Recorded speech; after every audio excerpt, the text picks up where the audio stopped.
Сәлем баршаңызға. Бүгін жүгері көже жасаймыз. Каналыма қош келдіңіздер. Алдымен керек заттарды түгелдеп аламыз. Менде осындай ақ жүгері.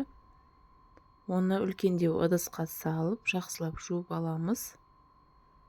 Және қазанға саламыз.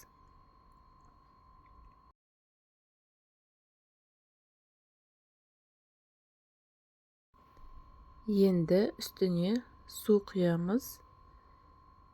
Мен бір кесе жүгеріге 3 литр су құйдым. Енді бетін жауып қайнатуға қоямыз. Міне осылай қатты қайнап тұр. Енді орташа отқа қойып 30-40 минуттай пісіріп аламыз.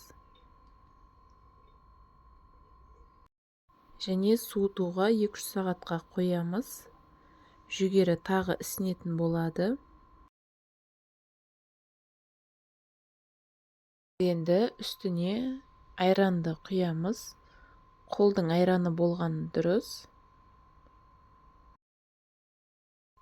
Мен 2 кесе қосамын. Негізі 1 кеседей қосуға да болады.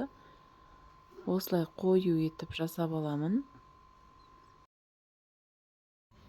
Видеоға лайк басып, комментарий қалдырып отырыңыздар.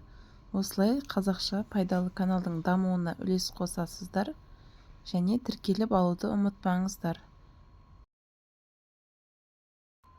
Енді тұз саламыз. Тұзды дәміне қарай өз қалауыңызша көп етіп салуға болады. Міне жақсылап араластырамыз. Осындай қою көже болды. Салқындатып ішкен дұрыс. Тоңазытқышқа салып ішеміз. Сізде жасап көріңіздер, ас болсын.